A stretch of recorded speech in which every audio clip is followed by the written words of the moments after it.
Hi guys, welcome back to our channel, and from our earlier video, now we are installing the KW V3s onto this 991.2 GTS, and let us show you what we have done to the car. And the absorbers and the shocks are already up, yeah, and the rear absorbers on this car has an aluminium body, yeah. Aluminium body to it. Yep, this part, that's an aluminium body. Usually with the KW V3s, they are stainless steel like the front. Yeah, let's show you here. Yeah, you can see the shiny bit here. Yeah, these are the V3s with the stainless steel body. Yep, and just let us show you the rear shocks here, which we haven't installed into the car. As you can see, it is aluminium body here.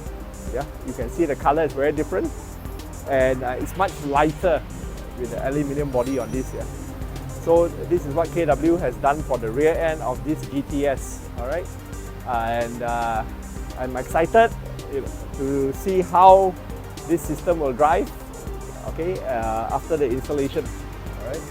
And one thing we wanted to take note of is this car, runs with a single lock nut. Yeah, all right. Yeah, Tony. Yeah, that's the single lock nut here. Tony has already cleaned it properly, cleaned up this whole area, and to actually install this, yeah, we should actually grease it with the aluminium paste, yeah, and not just lock it in. When we tried to open up this lock nut earlier, yeah, we had to use a very high torque. If you can see there, that's meant for the truck to open the nut. Yeah, this single lock nut. The reason being, because there's no paste here, it was all dried up, yeah, and even though with our big torque wrench here, yeah, which has 800 Newton meters of torque, we were not able to open the lock nuts. Yeah, all right, yeah, with the 800 Newton meter torque wrench.